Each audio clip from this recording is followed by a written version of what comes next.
তোমাকে আমি বিয়েটা করব ঠিকই, কিন্তু আমার থেকে ভালোবাসা পাওয়ার আশা রাখবে না কোনোদিনও। গায়ে হলুদের ঠিক আগ মুহূর্তে হবু বরের মুখে এমন ধারা কথা শুনে ফোনটা কান থেকে নামিয়ে 2 পা পিছিয়ে এলো সৈরতী। একবার জানালা দিয়ে উঁকি মেরে বিয়েবাড়ির কোলাহল দেখে চোখ বুঝল সৈরতী। পুনরায় ফোনটা কানে ধরল সে। তাহলে বিয়েতে কেন রাজি হয়েছিলেন? বাপ মা মরা, ছোট বোনটা সুখের জন্য। চোখ মুখ কুঁচকে দাঁড়ালো সৈরতী। মানে? স্পষ্ট করে বলুন। সেসব তোমার না জানলেও চলবে, শুধু আমি যেটা বললাম মাথায় রেখো। এভাবে দুটো জীবন নষ্টের কোনো মানেই হয় না। আমি এখনই বাবাকে গিয়ে বলছি বিয়েটা ভেঙে দিতে। না, বিয়েটা হবে। তাহলে তো জেনে শুনে নিজের জীবনটাকে আগুনে তুলে দেওয়া হবে। আমার জীবনটা শেষ হয়ে যাবে। তোমার কোনো কিছু চাহিদা অপূর্ণ রাখবো না আমি। সব পাবে, যা চাইবে সব, শুধু ভালোবাসার আশা রাখবে না। ভালোবাসা ছাড়া সংসার হয় মিস্টার বিভোর কাঞ্জিলাল? তা জানি না, তবে বিয়েটা কোনো মতেই ভাঙা যাবে না। ঠিক আছে, আপনি যা চাইছেন তাই হবে, তবে আমার দুটো শর্ত আছে। বলো। এক, আপনি আমার অনুমতি ব্যতিরেকে কোনোদিনও আমাকে স্পর্শ করতে পারবেন না। রাজি আমি। দ্বিতীয় শর্তটা, আপনি কোনোদিনও আমার ব্যক্তিগত বিষয়ে নাক গলাবেন না। তোমার দুটো শর্তেই রাজি আমি। ফোনটা খট করে কেটে দিয়ে বিছানায় ছুঁড়ে ফেলে দেয় বিভোর। বাইরে থেকে আসা সানাইয়ের শব্দে 2 কান চেপে ধরে বিভোর। আবারও ফোনটা হাতে তুলে নিয়ে মেসেঞ্জারে ঢুকে সেই চিরপরিচিত আইডিতে ঢোকে, যেটা আজ গত 2 সপ্তাহ ধরে অফলাইন দেখাচ্ছে। একটা চাপা দীর্ঘশ্বাস ফেলে টাইপ শুরু করে বিভোর। পরিস্থিতি আজ আমার বিপরীতে, তবে দুনিয়া ওলটপালট হয়ে গেলেও ভোর শুধু তার সন্ধ্যার হয়েই থাকবে। আজীবন, আমৃত্যু। তোমার প্রতি আসক্তিটা আমার শেষ হওয়ার নয়। তুমি আমার সেই প্রিয় আকাঙ্ক্ষা, আমার আসক্তিময় আকাঙ্ক্ষা। মেসেজটা সেন্ড করলো সন্ধ্যাতারা নামক আইডিতে, কিন্তু এবারও ভাগ্য তার সহায় হলো না। মেসেজটা সেন্ড হয়েই রইল, ডেলিভার হলো না। ভেতর থেকে চাপা দীর্ঘশ্বাস ফেলে হাসি মুখে দরজা খুলে বাইরে বেরোলো বিভোর। মণ্ডপের দিকে এগিয়ে যেতেই তার ছোট বোন বিনীতা ছুটে এলো তার কাছে। ছোট বোনটাকে দেখে প্রশান্তি ভরা হাসি দিল বিভোর। তার আদরের ছোট বোনেরও আজ বিয়ে, তাও বিভোরেরই হবু বউয়ের একমাত্র দাদার সাথে। দাদাভাই, এতক্ষণ কি করছিলি? তোর জন্য আমি কতক্ষণ ধরে অপেক্ষা করে আছি জানিস? ওই বাড়ি থেকে সৌজন্যের গায়ে ছোঁয়ানো হলুদ দিতে আসা সবাই এখনও অপেক্ষা করছে তোর গায়ে ছোঁয়ানো হলুদ ওই বাড়িতে নিয়ে যাওয়ার জন্য। রীতিদিতেও অপেক্ষা করছে। কাজ ছিল একটু, চল এবার যা নিয়ম আছে করতে বল। বিছানায় পা ছড়িয়ে ফোন ঘাটছে সৈরতী। ফোনে ডাটা অন করে ফেসবুকে ঢুকে প্রথমেই সার্চ লিস্টে যায় ডক্টর বিভোর কাঞ্জিলাল। দিয়ে সার্চ করতেই ওর চেনা মানুষটার প্রোফাইল বেরিয়ে আসে। প্রোফাইলে ঢুকেই চোখ যায় প্রোফাইল পিকচারের দিকে। কোনো অ্যাওয়ার্ড ফাংশনে প্রাপ্ত অ্যাওয়ার্ড হাতে দাঁড়িয়ে আছে বিভোর। সৈরতী হাসে। টুক করে ফ্রেন্ড রিকোয়েস্ট সেন্ড করে দেয় বিভোরের আইডিতে। মিস্টার কাঞ্জিলাল, ভালো তো আমাকে বাসতেই হবে আপনাকে, আর সেটাও নিজে থেকেই ভালোবাসবেন। একসময় আমার সান্নিধ্য পাওয়ার জন্য ছটফট করবেন আপনি। আমাকে একটিবার দেখার জন্য পাগলের মতো ছুটে আসবেন আমার কাছে। এটা আমার চ্যালেঞ্জ। এই সৈরতী লাহিড়ী ফাঁকা আওয়াজ দেয় না। Wait and watch doctor Kanjilal. গায়ে হলুদের পর্ব মিটিয়েই 2 বাড়ির আত্মীয় স্বজন রওনা দেয় বিবাহের জন্য ভাড়া করা লজের উদ্দেশ্যে। 2 বাড়ির একেবারে মধ্যবর্তী স্থানে অবস্থিত মুখোমুখি 2টো লজ। একটা লজে পুরো লাহিড়ী পরিবার আর অন্য লজে পুরো কাঞ্জিলাল পরিবার। বিয়ের অনুষ্ঠান এবং বৌভাতের অনুষ্ঠান সব লজেই হবে।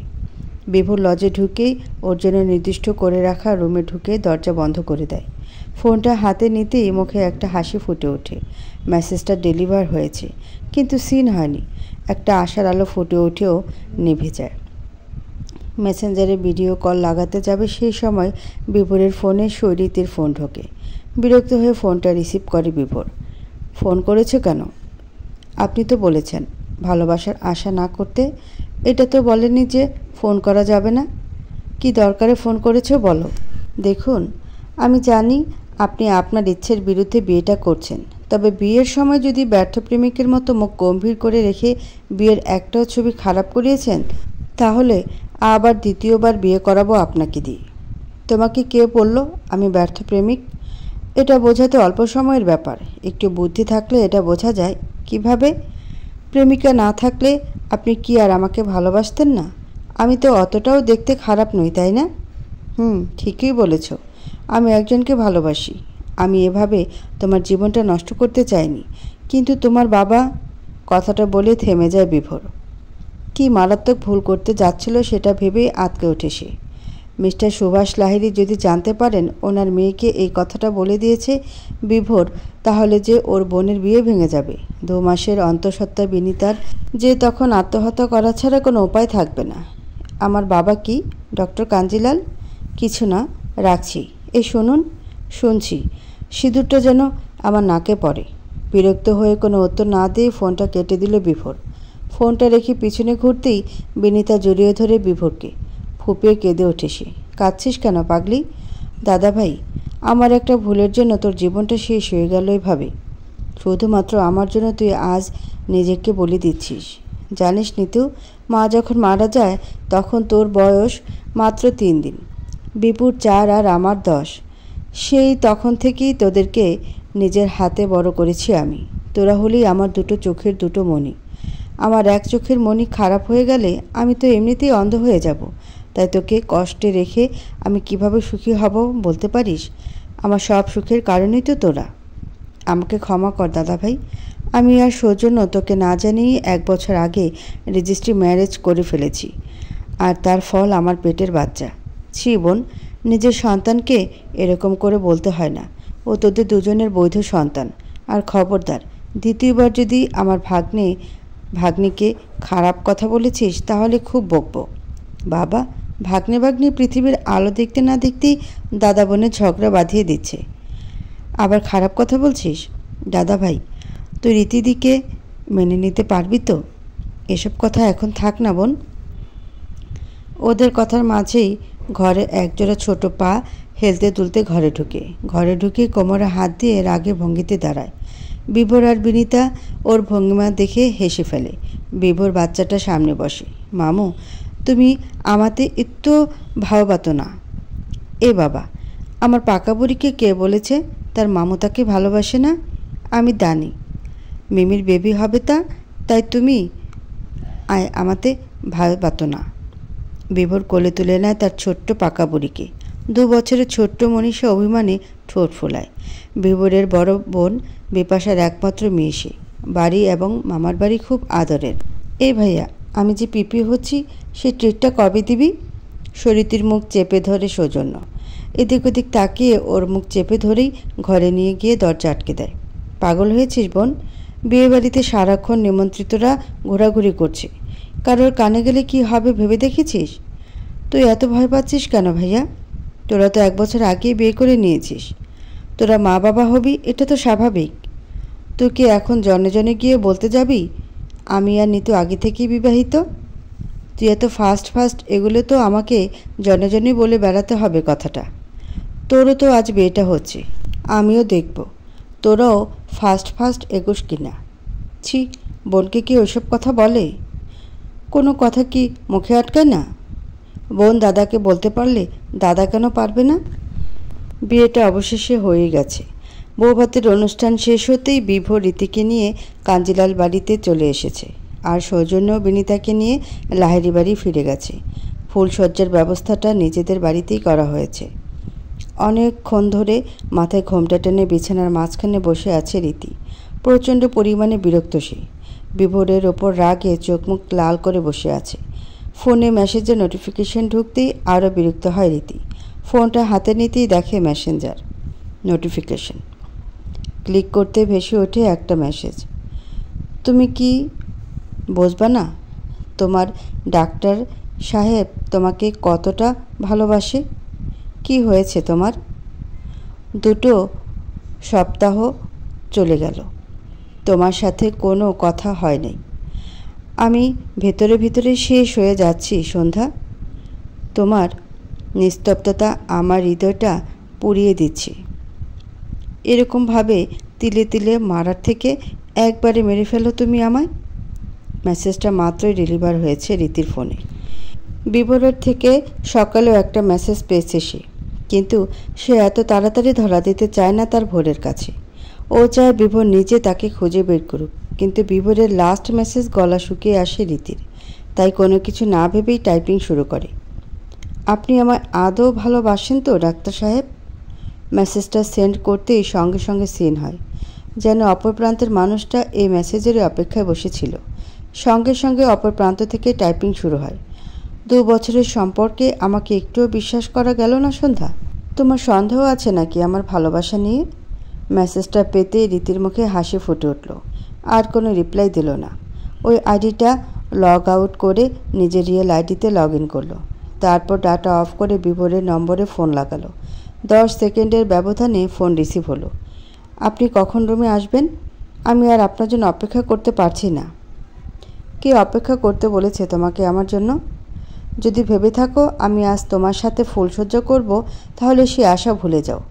আমি ওই রুমে যাব না। কথাটা বলেই ফোন কেটে দিল বিভোর। শরীতি মুখ কোমড়া করে ফোনটা বিছানায় ছুঁড়ে দেয়। সেও এত সহজে ছেড়ে দেওয়ার পাত্রী নয়। শরীর থেকে সমস্ত ফুলের সাজ খুলে রুম থেকে পা বাড়ালো বিভোরের উদ্দেশ্যে। সে জানে বিভোর এখন কোথায় থাকতে পারে, কেননা বিভোরের সমস্ত খুঁটিনাটি বিষয় যে তার সন্ধ্যা জানে। এই ভেবে বাঁকা হাসল শরীতি। বাড়ি ভর্তি আত্মীয় স্বজন থাকায় সে অতি সাবধানে পা টিপে টিপে বিভোরের মৃত মা বাবার রুমের দরজা খুলল। অন্ধকার রুমের মধ্যে বিভোরের ফোপানোর শব্দ শুনে বুকটা কেঁপে উঠল রীতির। রুমের লাইটটা জ্বেলে বিছানার পাশে বসে থাকা বিভোরকে টেনে নিজের বুকে জড়িয়ে নিল সে। কয়েক সেকেন্ডের মধ্যে সিদ্ধান্তও নিয়ে নেয় যে সবটা জানিয়ে দেবে সে বিভোরকে, কারণ বিভোরকে সে প্রচণ্ড ভালোবাসে। তাই ভালোবাসার মানুষের কান্না সে দেখতে পারবে না। আপনাকে আমার কিছু বলার আছে। মেয়েলি কণ্ঠস্বর শুনে শরীরের বুক থেকে ছিটকে সরে যায় বিভোর। এতক্ষণ ওর খেয়ালই ছিল না ও কাকে জড়িয়ে ধরেছিল। তুমি এখানে কি করছো? রুমে যাও বলেই উঠে দাঁড়িয়ে বারান্দায় চলে যায় বিভোর। শরীরও যায় বিভোরের পেছন পেছন, গিয়ে পেছন থেকে জড়িয়ে ধরে বিভোরকে। ডাক্তার সাহেব, আমি আপনার কথাটা আর শেষ করতে পারে না শরীতি। প্রচণ্ড রাগের বশে সজোরে ধাক্কা দেয় বিভোর শরীতিকে।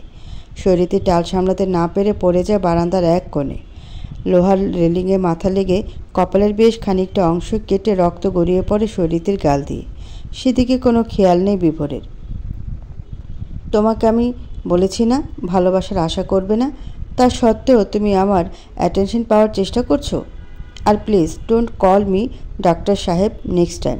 বেরিয়ে যাও এই ঘর থেকে। আমার ধারে কাছে আসারও চেষ্টা করবে না কখনো, না হলে এর ফল খুব খারাপ হবে। পকেট থেকে সিগারেট বার করে সিগারেট ধরা বিভোর। শরীরটি কোনো রকমে হাত দিয়ে কপালটা চেপে ধরে চোখের জল ফেলতে ফেলতে বেরিয়ে যায় রুম থেকে।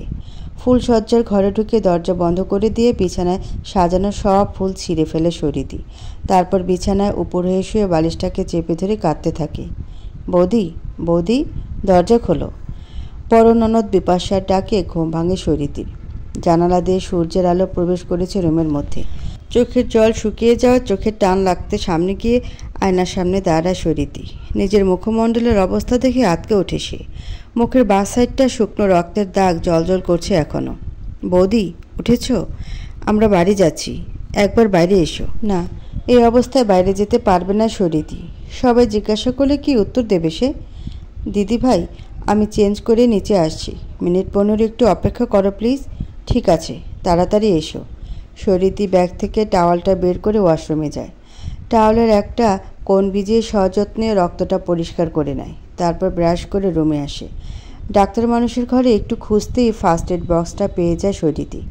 আয়নার সামনে দাঁড়িয়ে ক্ষতস্থানে মলম লাগিয়ে নিজে নিজে ব্যান্ডেজ করে নেয়। তারপর একটা নতুন শাড়ি বের করে পরে ঘোমটা দিয়ে রুমের বাইরে বেরোয় শরীরটি। ড্রয়িং রুমে যেতেই দেখে বিপাশা ওর মেয়ে মনীষাকে কোলে নিয়ে দাঁড়িয়ে আছে। শরীরটি গিয়ে ওদের সামনে দাঁড়ায়। এখনই কেন চলে যাচ্ছ দিদিভাই? আর কটা দিন থেকে গেলে হতো না? না গো বৌদি, আমাদের কালই দিল্লি ফিরতে হবে। তোমাদের বিয়ে উপলক্ষে তোমাদের জামাই 5 দিনের ছুটি ম্যানেজ করে এসেছে, তাই আর থাকতে পারবো না। তোমরা একটু বসো, আমি ব্রেকফাস্ট বানাচ্ছি। বৌদি, আজকে আর নয়, নেক্সট টাইম এসে তোমার হাতের রান্না খেয়ে যাব। কিন্তু তোমার কপাল কি করে কাটলো গো? ও কিছু না, অচেনা জায়গায় অন্ধকারে হাঁটতে গিয়ে দেয়ালে মাথা ঠুকে গেছে। চিন্তা করো না, তোমার দাদাভাই তো ব্যান্ডেজ করে দিয়েছে। বৌদি, আমার দাদাভাইয়ের খেয়াল রেখো। মা বাবা মারা যাওয়ার পর আমাদের খেয়াল রাখতে গিয়ে নিজের খেয়াল রাখারই সময় পায়নি দাদাভাই। তুমি একটু ওকে দেখে রেখো, যত্নে রেখো। বিপাশা মেয়ে আর বরকে নিয়ে চলে যায়। সকাল হতে না হতেই সব আত্মীয় স্বজনরা চলে যাওয়ায় বাড়ি এখন পুরো ফাঁকা। শরীতি আর বিভোর ছাড়া কেউ নেই বাড়িতে। শরীতি রান্নাঘরে ঢোকে বিভোরের প্রিয় ব্ল্যাক কফি বানাবে বলে। অনেক খোঁজাখুঁজির পর সমস্ত প্রয়োজনীয় জিনিসও পেয়ে যায়। কফি বানিয়ে বিভোর কাল রাত থেকে যে রুমে আছে সেই রুমের সামনে যায়। ভেতরে আসবো মিস্টার কাঞ্জিলাল? ভেতর থেকে কোনো সাড়া শব্দ না পেয়ে ভেজানো দরজাটা হালকা হাতে ঠেলে শরীতি ভেতরে ঢুকে দেখে ভোর পুরো বিছানা জুড়ে উপর হয়ে হাত পা ছড়িয়ে ঘুমাচ্ছে। কফির কাপটা টেবিলে রেখে বিভোরের কাছে যায়। বিভোরবাবু, আপনার জন্য কফি এনেছি। বিভোরবাবু?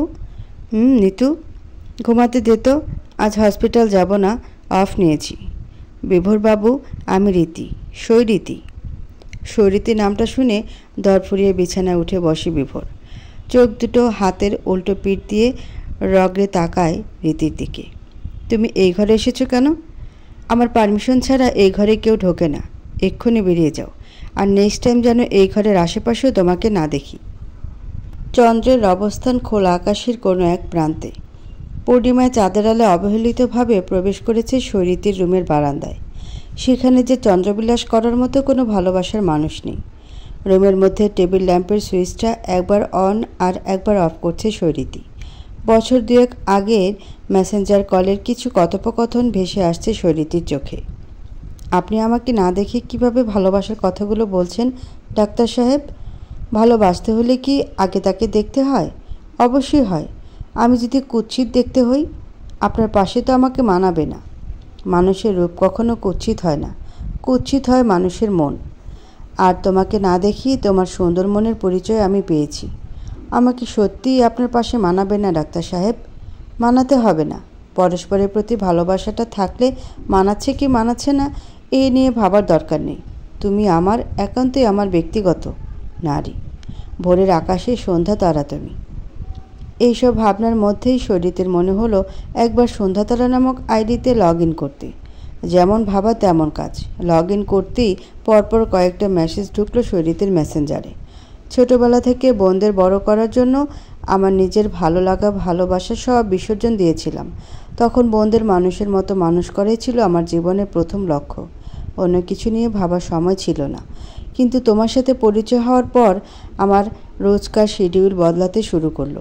ধীরে ধীরে ভোরের জীবনে সন্ধ্যার আগমন ঘটল। ভোর নিজেকে চিনল। সন্ধ্যার প্রতি তার একটা আসক্ত তৈরি হলো। তোমার দিক থেকে পজিটিভ কিছুর আন্দাজ পেয়েই আমি সম্পর্কটাকে এগিয়ে নিয়ে গিয়েছিলাম। ভেবেছিলাম তোমার মনেও আমার জন্য একটা আসক্তিময় আকাঙ্ক্ষা আছে, কিন্তু সে তুমি আজ আমার ভালোবাসার পাশে প্রশ্নচিহ্ন এঁকে দিলে। মেসেজগুলো পড়েই শরীরের কোমল হৃদয়ে কেঁদে উঠল। এখন তার মনে হচ্ছে এই বিয়েটা না করলেই ভালো হতো, কিন্তু সে তো ভাবেনি এত কিছু হবে। ভেবেছিল বিয়ের সপ্তাহখানেকের মধ্যে বিভোরকে সারপ্রাইজ দেবে। কয়েক সপ্তাহের দূরত্বের পর যখন বিভোর আসল সত্যিটা জানবে, তখন বিভোরের প্রতিক্রিয়া কেমন হবে সেটা দেখার একটা লোভ ছিল শরীরের মনে। কিন্তু সবটা যে এরকমভাবে উল্টো হয়ে যাবে, তার ডাক্তার সাহেব যে এতটা ভেঙে পড়বে সেটা ভাবেনি শরীরী। অজান্তে ফুপিয়ে কেঁদে উঠল সে। আমি এমনটা চাইনি ডাক্তার সাহেব, আমি সত্যি এমনটা চাইনি। আপনি কি সব সত্যিটা জানার পরেও আমাকে ভালোবাসবেন, নাকি আমাকে শুধুই ঘৃণা করবেন? তখন আপনি? আমি আপনার ঘৃণা নিয়ে বাঁচতে পারবো না ডাক্তার সাহেব, পারবো না আমি। কিছু একটা ভেবে চোখে জল মুছে বিছানায় উঠে বসলো শৈরীতি। ফোনটা হাতে নিল। ফোনের ওয়ালপেপারে তখন 12:47 দেখাচ্ছে। সে তার সিদ্ধান্তে অটল। আপনি শরীরের কথা কোনো দিনও শুনবেন না। শরীরী তাই বরাবরই আপনাকে সত্যিটা জানাতে ব্যর্থ হবে। তাই সন্ধ্যাকে যা করার করতে হবে। আপনি আজও জানবেন শরীরেও বলেও কেউ নেই, আর না আছে সন্ধ্যা নামের কেউ। আছে শুধুই শরীরী সন্ধ্যা লাহিড়ী। উফ, লাহিড়ী না, শরীরী সন্ধ্যা কাঞ্জিলাল। ফোনটা হাতে নিয়ে মেসেঞ্জারে ঢুকলো। এখনও বিভোরের নামের পাশে সবুজ বাতি জ্বলছে। মনকে শক্ত করে মেসেজ পাঠালো বিভোরকে। আপনার সাথে আমার কিছু কথা আছে ডাক্তার সাহেব। কয়েক সেকেন্ডের ব্যবধানে ফিরতি বার্তা পেল শৈরীতি। বলো। তোমার সঙ্গে কথা বলার জন্যই তো আমি অস্থির হয়ে আছি সন্ধ্যা তারা। আমার নাম শুধুই সন্ধ্যা নয়, নামের আগে পিছেও কিছু আছে। নামের শেষে তো পদবি থাকবেই। তুমি কি সেটা বোঝাতে চাইছো? না, আগে আপনি আমাকে বলুন, বিয়ে করেছেন আপনি? হাত থেকে ফোনটা বিছানায় পড়ে গেল বিভোরের। ও চেয়েছিল সত্যিটা জানাতে, কিন্তু সন্ধ্যার সাথে গত 2 সপ্তাহ কোনো কথা না হওয়ায় কিছুই জানাতে পারেনি সে। তুমি কি এই খবরটা পেয়েই আমার সাথে দূরত্ব তৈরি করেছো সন্ধ্যা? আপনার স্ত্রীর নাম কি ডাক্তার সাহেব? তুমি আমাকে ভুল বোঝো না প্রিয়। আমি পরিস্থিতির শিকার হয়েছি। আমার নিতু সুখের জন্য আমি এই বিয়েটা করতে বাধ্য হয়েছি। আমাকে ক্ষমা করো সন্ধ্যা। কি এমন পরিস্থিতি তৈরি হয়েছিল ডাক্তার সাহেব যে আপনি বিয়ে করে ফেললেন? মেসেজটা পাঠিয়েই হাজারো প্রশ্নের উকি দেয় রীতির মনে। ও তো এসবের কিছু জানে না। কোন পরিস্থিতির কথা বলছে বিভোর? বিভোরের থেকে ফিরতে বার্তাটা আসতেই গলা শুকিয়ে যায় রীতির। চোখ ঝাপসা হয়ে আসে। ঝাপসা চোখের আবারও মেসেজটা দেখে। আমার বোন 1 বছর আগে লুকিয়ে বিয়ে করেছিল। এখন সে 2 মাসের অন্তঃসত্ত্বা। আমি তাই নিতুর সম্মানের কথা ভেবে ছুটে যাই ছেলে বাড়ি। সবটা খুলে বলি ছেলের বাবাকে। উনি তখন আমাকে একটা কঠিন শর্ত দিয়ে বসেন। উনি নিতুকে নিজের বৌমা হিসেবে তখনই গ্রহণ করবেন যখন আমি ওনার বন্ধা মেয়েকে বিয়ে করব। ওনার মেয়ে কোনোদিনও মা হতে পারবে না। আমি আমার ছোট বোনের কথা ভেবেই এই বিয়েতে রাজি হয়েছিলাম শুধু। না হলে আমার বোনটা যে আত্মঘাতী হতো। এরপরেও অনেক মেসেজ এসেছে বিভোরের থেকে, কিন্তু আর মেসেজ পড়ার কোনো ক্ষমতা নেই শৈরীদের মধ্যে। কোনোদিনও মা হতে পারবে না, এর থেকে দুঃসংবাদ হয় না কোনো নারীর কাছে। একজন নারীর পূর্ণতা যেখানে, সেখানে তো শৈরীতি নিজেই শূন্য। আমি অজান্তেই আপনার জীবনটা নষ্ট করে দিলাম ডাক্তার সাহেব। আপনার জীবনটা এভাবে নষ্ট হতে দেব না আমি। কোনোদিনও জানতে দেব না শৈরীতি আর সন্ধ্যা দুজন একই মানুষ। শৈরীতি চলে যাবে আপনার জীবন থেকে। সে যে কোনোদিনও আপনাকে বাবা হওয়ার সুখ দিতে পারবে না। তাই শৈরীতি আর সন্ধ্যা দুজনকে বিদায় জানাতে হবে আপনাকে। শৈরীতি চলে যাওয়ায় যতটা আনন্দ আপনি পাবেন, সন্ধ্যা চলে যাওয়ায় ঠিক ততটাই আপনি ভেঙে যাবেন। কিন্তু ডাক্তার, মানুষদের এত সহজে ভেঙে পড়লে চলবে না। আপনাকে বাঁচতে হবে, নতুন করে জীবন শুরু করতে হবে। চোখের জলটা মুছে সন্ধ্যা তারা নামক আইডিটা ডিঅ্যাক্টিভ করে দেয় সারা জীবনের মতো। আর মায়া বাড়াবে না সে। মায়া যত বাড়বে ততই ফেরার পথটা কঠিন হবে। রুম থেকে বেরিয়ে বিভোরের রুমের সামনে গেল শৈরীতি। দরজাটা ভেতর থেকে বন্ধ। দরজার কান পাতলেই বিভোর থেকে ভাঙচুর করার শব্দ পেল শৈরীতি। সারা শরীরটা কেঁপে উঠল তার। বিভোরের কিছু অস্পষ্ট কথা কানে এলো শৈরীতির। আমার সাথে কেন এরকম হয় সব সময়? কেন আমার ভালোবাসার মানুষগুলো ছেড়ে চলে যায় আমায়? আমার ভালোবাসায় তো কোনো মিথ্যা ছিল না। প্রথমে মা, তারপর বাবা। নিতুটাও শ্বশুরবাড়ি চলে গেল। আর এখন তো আমার প্রিয় আকাঙ্ক্ষাও আমাকে ভুল বুঝে চলে গেল। আমাকে কেন একটু বিশ্বাস করতে পারলে না সন্ধ্যা? কেন? বিভোরের কান্না ভেজা কণ্ঠ শুনে শরীরের অবাধ্য চোখ দুটো আবারও অবাধ্যতা শুরু করলো। দরজার সামনে বসে ফুঁপিয়ে কেঁদে ওঠে শৈরীতি। আমি আপনাকে বিশ্বাস করি ডাক্তার সাহেব, নিজের থেকেও বেশি বিশ্বাস করি আমি আপনাকে। আপনি যে আমার ভরসার একমাত্র জায়গা। আমার নিজের বাবাও তো আমার কাছ থেকে সত্যিটা লুকালো। আমি আপনাকে অনেক ভালোবাসি ডাক্তার সাহেব, কিন্তু আমার এই শূন্য জীবনের সঙ্গে আপনাকে জড়িয়ে আপনার জীবনও আমি শূন্যতায় ভরে দিতে পারবো না। আপনাকে নিজের থেকে মুক্তি যে আমাকে দিতেই হবে। প্রকৃতির নিয়মে সকাল হয়। বিভোরের ঘুম ভাঙলে ফ্রেশ হয়ে বিভোর রুমের দরজাটা খোলে। দরজাটা খুলতেই রীতের মাথাটা হেলে পড়ে রুমের দিকে। বিভোর অবাক হয়। শৈরীতি, শৈরীতি, এখানে কি করছো তুমি? শৈরীতি। অনেক ডাকাডাকির পরও শৈরীতির ঘুম না ভাঙার খানিকটা ভয় পেল বিভোর। রুম থেকে তৎক্ষণাৎ জলের গ্লাসটা এনে শৈরীতের পাশের বসে ওর মুখে জল ছিটালো বিভোর। মুখের মধ্যে ঠান্ডা অনুভূত হওয়ায় চোখ পিটপিট করে তাকালো শৈরীতি। এখানে কি করছো তুমি? আর এভাবে অজ্ঞান হয়ে গিয়েছিলে কেন? শৈরীতের মনে পড়ে যায় সব কিছু। অন্তরটা আবারও বেহায়াপনা শুরু করে দেয়। আপনি আমাকে কেন বিয়ে করলেন বিভোরবাবু? মানে সিরিয়াসলি? তুমি এটা জানার জন্য এখানে অজ্ঞান হয়ে পড়েছিলে? আমি মা হতে পারবো না জেনেও কেন নিজের জীবনটা নষ্ট করলেন এভাবে? আমার জীবন নষ্ট হওয়ার কথা বলছো তুমি? বিয়ের আগে এটা মনে ছিল না? তাহলে তো আমাদের জীবনে তুমি তৃতীয় ব্যক্তি হতে না। আর না আমার আর আমার ভালোবাসার মানুষের বিচ্ছেদ হতো। আমি জানতাম না যে আমি একজন ব্যর্থ নারী। আমি মা হতে পারবো না। তুমি জানতে না? জানলে কখনই এই বিয়েটা আমি হতে দিতাম না। আপনি ডিভোর্স পেপার রেডি করুন ডাক্তার বাবু, ডাক্তারবাবু, আমি সাইন করে দেব। সেটা তো কখনোই হবে না শরীতি। অনিচ্ছা সত্ত্বে হলেও আমাকে তোমার সাথে সংসার করতেই হবে। একটা মিথ্যে লোক দেখানো সংসার। দুদিন আগে পর্যন্ত সন্ধ্যা তার ডাক্তার সাহেবকে নিজের করে পাওয়ার জন্য যে উতলাটা ছিল, সেই উতলাটাই যেন ধীরে ধীরে একটা আতঙ্কে পরিণত হয়ে সর্বদা গ্রাস করে চলেছে শরীতিকে। একটা সুন্দর সকাল পাওয়ার উদ্দেশ্যে গত 20 দিন ধরে যে দূরত্ব বাড়িয়েছিল বিভোরের থেকে, আজ সেই সকালের সূর্যোদয়টাই বিষাক্ত মনে হচ্ছে শরীতির। রান্নাঘরে দাঁড়িয়ে দাঁড়িয়ে আনমনে সবজি কাটছে শরীতি। উদ্দেশ্য বিভোরের জন্য খাবার বানানো হলেও মনের মধ্যে হাজারো চিন্তা ঘুরপাক খাচ্ছে তার। আজকের দিনটা একটু কষ্ট করে রান্না করে নাও, কাল থেকে কাজের মাসি আসবে। বিভোরের আওয়াজ পেয়ে পেছনে তাকাতেই দেখে বিভোর একেবারে রেডি হয়ে নিচে নেমে এসেছে। সামনের দিকে ঘুরে লুকিয়ে চোখের জলটা মুছে নিল শরীতি। কোনো কাজের লোক লাগবে না, আমি পারবো সব করতে। তোমার কষ্টের কথা ভেবে আমি কাজের লোক আনছি না। উনি আগে থেকে ছিল এখানে, গ্রামের বাড়ি গেছে বলে ছুটি নিয়েছে। একটা কথা বলি। বিভোর ভ্রুকুচকে তাকায়। শরীতের পেছন দিক থেকে সরে গিয়ে রীতির পাশে দাঁড়ায়। বলো। শরীতি সবজি কাটা বাদ দিয়ে বিভোরের দিকে তাকায়।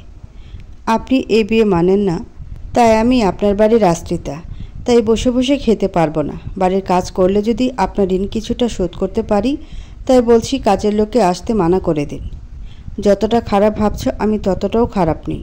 সামান্য মনুষ্যত্ববোধ আমার আছে। আমি মেনে না নিলেও কাগজে কলমে তুমি এই বাড়ির বউ, তাই নিজেকে আশ্রিতা ভাবা বন্ধ করো। শরীতি এক দৃষ্টিতে তাকিয়ে আছে বিভোরের দিকে। মানুষটাকে যতই দেখছে মুগ্ধ হচ্ছে সে, কিন্তু শরীতির সমস্ত মুগ্ধতা কেটে গেল মুহূর্তের মধ্যেই। হো হো করে হেসে উঠল বিভোর। কি ভেবেছিলে এই কথাগুলো বলবো? কতটা মূর্খ তুমি! আমার সাথে এত বড় অন্যায় করার পরও ভাবছো তোমাকে আমি স্ত্রী হিসেবে মেনে নেব? কখনোই হবে না এরকম। বাড়ির সব কাজ তুমিই করবে। আর একটা কথা, এই বাড়ির খবর ভুলেও বাবার কানে তোলার চেষ্টা করো না, তাহলে খুন করে রেখে দেব তোমায়, কাকপক্ষিতেও টের পাবে না। বিভোর রান্নাঘর থেকে বেরিয়ে গিয়ে ডাইনিং টেবিলে ল্যাপটপ খুলে বসে। শরীতি এই ক্রুদ্ধ ক্রোধান্বিত বিভোরকে চিনতে পারে না কোনোভাবেই। তার নরম মনের ডাক্তার সাহেবকে কি সত্যি সে হারিয়ে ফেলল? এইসব ভাবনার মধ্যেই আবার রান্নায় মনোযোগ দেয় সে। বিভোর ল্যাপটপে হসপিটালের কিছু জরুরি কাজ করে নেয়। ততক্ষণে শরীতির রান্না হয়ে যায়। প্লেটে খাবার বেড়ে বিভোরকে টেবিলে দিয়ে যায়। একটা কথা জিজ্ঞাসা করব? বলুন। তুমি সকালে বললে তুমি যে মা হতে পারবে না সেটা জানতে না, তাহলে আজ কি করে জানলে? ঘাবড়ে যায় শরীতি। খুব বড় একটা ভুল করে ফেলেছে সে। বিভোরের প্রশ্নের উত্তর যে তার কাছে নেই, কি বলবে ও? কি হলো, চুপ করে আছো যে? তাহলে আমার ধারণাটাই ঠিক। কি ভাবলে? তোমার আর তোমার বাবার প্ল্যান আমি ধরতে পারবো না?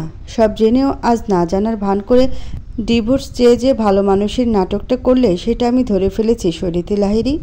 শরীতি মনে মনে হাসে। বিভোরের কাছে নিজেকে যত বেশি খারাপ প্রমাণ করতে পারবে ততই সে মুক্তি নিতে পারবে বিভোর থেকে। ধরেই যখন ফেলেছেন তাহলে ডিভোর্স পেপারটা রেডি করুন। বাঁকাভাবে হাসে বিভোর। তার চোখে অন্যরকম একটা চাউনি দেখিয়ে বুক কেঁপে ওঠে শরীতির। এত সহজে তোমাকে আমি মুক্তি দেব না। তুমি আর তোমার বাবা মিলে আমার সাথে যা যা করেছো ঠিক সেটাই ফেরত দেব আমি। মেরে ফেলুন আমায়, এটাই সব থেকে উত্তম। আমি যে কষ্টটা পাচ্ছি সেই কষ্টটা তোমাকেও পেতে হবে। তিলে তিলে মরবে তুমি, তোমার জীবনটা আমি নরক বানিয়ে দেব। শরীতি চোখ বন্ধ করে একটা দীর্ঘশ্বাস ফেলে তাচ্ছিল্য ভরা চাউনিতে তাকায় বিভোরের দিকে। পরে যেন না আবার আফসোস করতে হয়। আফসোস? আফসোস শব্দটা বিভোর কাঞ্জিলাল তার ডিকশনারি থেকে মুছে ফেলেছে কাল রাত্রিবেলা। আচ্ছা, যত ইচ্ছে শাস্তি দিন আপনি আমায়, তিলে তিলে দগদে দগদে মারুন আমায়, শুধু একটা অনুরোধ রাখবেন। বিভোর খাওয়া বন্ধ করে সরু চোখে তাকায় শরীরের দিকে, তারপর আবার মনোযোগ দেয় খাওয়ায়। কি? ফাঁসির আসামির থেকেও তো তার শেষ ইচ্ছের কথা জানা হয়। আমি তিলে তিলে মরে যাওয়ার আগে আমার একটা ইচ্ছে পূরণ করবেন? আচ্ছা বলো শুনি, তোমার শেষ ইচ্ছা।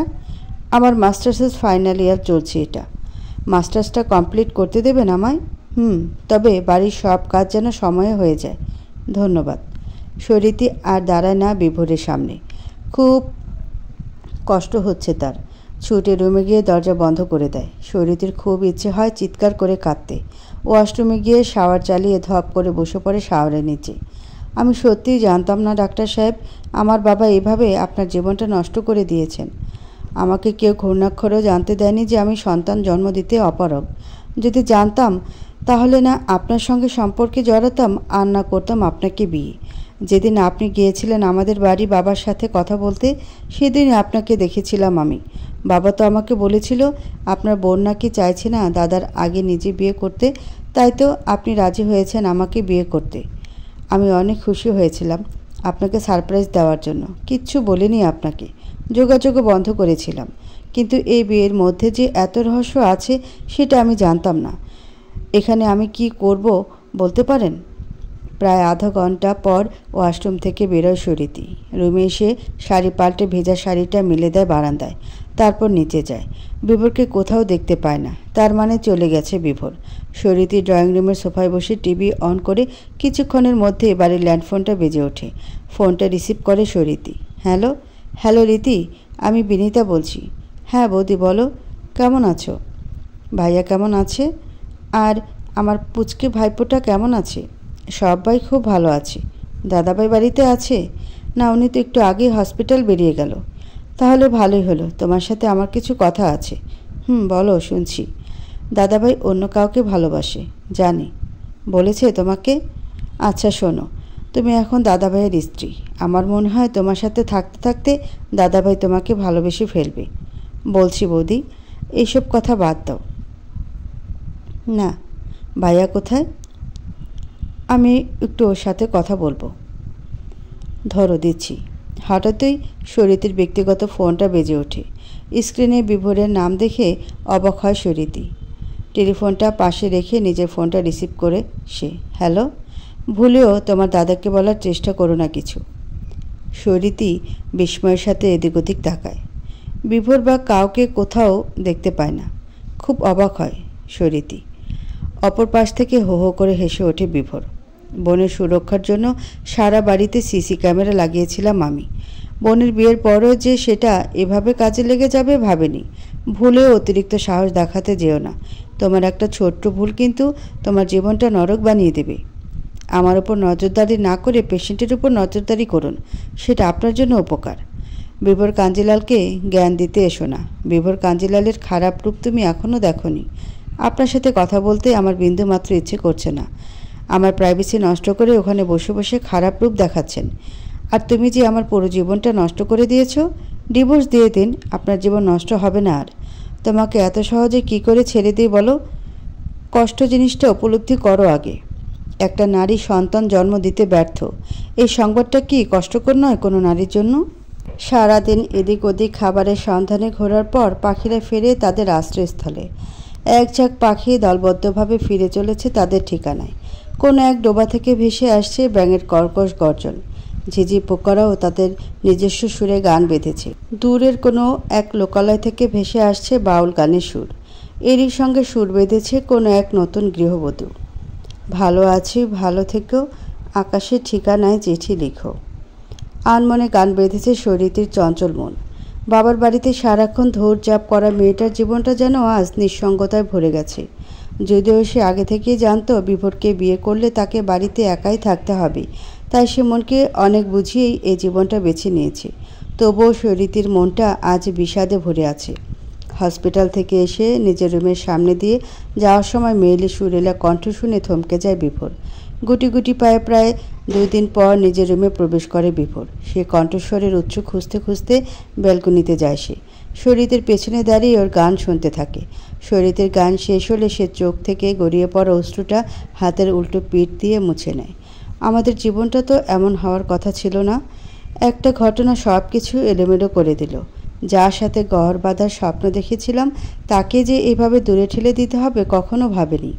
আমাকে ক্ষমা করে দিন ডাক্তার সাহেব, আমি অসহায়। আপনার কথাগুলো নিজের মনে বললেও পেছনে দাঁড়িয়ে থাকে বিভোর যে কথাগুলো শুনেছে সেটা সুরীতি জানে না। তাই তো পেছন ঘুরে বিভোরকে দেখিয়ে 2 পা পিছিয়ে গিয়ে রেলিংয়ে পিঠ ঠেকায় সুরীতি। ভয়ে দুটো শুকনো ঢোক গিলে। তোমাকে না কতবার বলেছি আমাকে ডাক্তার সাহেব বলে ডাকবে না? জোরে জোরে 2 বার দীর্ঘশ্বাস ছাড়ল সুরীতি। বিভোর তাহলে তার কথা শোনেনি। আপনাকে একটা সত্য জানানোর দরকার আছে আমার। তোমার তো সবটাই মিথ্যে, তবুও ভালো একটা সত্য জানাবে বলছো, বলো। শরীরী চোখ বুঝল। ও ঠিক করেই নিয়েছে, এখন থেকে বিভোরের চোখে নিজেকে প্রচণ্ড পরিমাণে খারাপ একটা মেয়ে প্রমাণ করবে সে। আমার বয়ফ্রেন্ড আছে বিভোরবাবু। বিভোর ভ্রুকুচকে তাকায় শরীরের দিকে, তারপর বাঁকাভাবে হাসে। মনে মনে কোনো একটা ছক কষে ফেলে সে। বাবা, আচ্ছা কে সে ভাগ্যবান পুরুষ শুনি? আমার কলেজের সিনিয়র, এখন পাস আউট হয়ে বেরিয়ে গেছে। বয়ফ্রেন্ড থাকা সত্ত্বেও আমাকে বিয়ে করলে? তোমাদের বাবা মেয়ের উদ্দেশ্যটা কি ঠিক আমাকে বলবে? আপনি বাবার থেকে জেনে নিচ্ছেন না কেন? সে তো সময় হলেই জেনে যাব আমি। এখন এইসব ছাড়ো, আমার খিদে পেয়েছে, খেতে দেবে, আসো। শরীরী চমকে ওঠে, নিজের জিভে কামড়ে শুকনো একটা ঢোক গিলে চোখ মুখ কুচকে তাকায় বিভোরের দিকে। বিভোর ভ্রু কুচকায়। রান্না হয়নি? আসলে হয়েছে কি? শরীরীকে কথাটা শেষ করতে দেয় না, হাত দেখিয়ে থামিয়ে দেয় বিভোর ওকে। 45 মিনিট সময় দিচ্ছি, ফ্রিজে চিকেন আছে, চিকেন আর রুটি বানিয়ে আনো, 1 সেকেন্ডও যেন দেরি না হয়। কথাটা বলে হনহন করে রুম থেকে বেরিয়ে গেল বিভোর। সঙ্গে সঙ্গে শরীরী আঁচলটা কোমরে গুজে ছুটল রান্নাঘরের দিকে। 45 মিনিটের জায়গায় শরীরী 50 মিনিট সময় নিয়ে নেয় রান্না কমপ্লিট করতে। সে ভয়ে ভয়ে ডাইনিং টেবিলে রুটির প্লেটটা রাখে। টেবিলে বসে থাকা বিভোর রাগি চোখে তাকায় শরীরীর দিকে। 5 মিনিটস অ্যান্ড 23 সেকেন্ড লেট। এর জন্য কি শাস্তি চাই তোমার? শরীরী দাঁতের দাঁত চেপে চোখ বুজে। না, এইভাবে বিভোরের অত্যাচার সহ্য করবে না ও তো কোনো ফেলনা নয় যে বিভোর ওকে এভাবে কাজের লোকের মতো ট্রিট করবে। আমি আপনার বাড়ির কাজের লোক নই ডক্টর কাঞ্জিলাল। আমার সাথে যদি এমন ব্যবহার করতে থাকেন তাহলে আমি বাবার কাছে চলে যাব। বিভোর রেগে চেয়ার থেকে উঠে দাঁড়ায়। শরীরের হাত দুটো শক্ত করে ধরে দেয়ালের সাথে চেপে ধরে ওকে। শরীরী ভয়ে চোখ বন্ধ করে ফেলে। হৃৎপিণ্ডের গতি খুব দ্রুত, হাত পা কাঁপছে শরীরীর। বিভোর আরও শক্ত করে চেপে ধরতে হাতে খুব ব্যথা পায় সে। ব্যথার জন্য চোখে জল চলে আসে। হুমকি দিচ্ছ? আমাকে হুমকি দিচ্ছ তুমি? ছাড়ুন, লাগছে আমার। লাগুক, তোমার জন্য যে আমার হৃৎপিণ্ডটাই পুরো গুড়িয়ে গেছে। তখন কতটা লেগেছে আমার বুঝতে পারছো? সে ব্যথার তুলনায় তো এটা কিছুই না। আপনি যেটা আমার সঙ্গে করছেন সেটা যদি আমার দাদা বৌদির সাথে করে তাহলে আপনার কেমন লাগবে ডক্টর বিভোর কাঞ্জিলাল? বিভোরের হাতের বাঁধন হালকা হতেই শরীরী সরে যায় ওখান থেকে।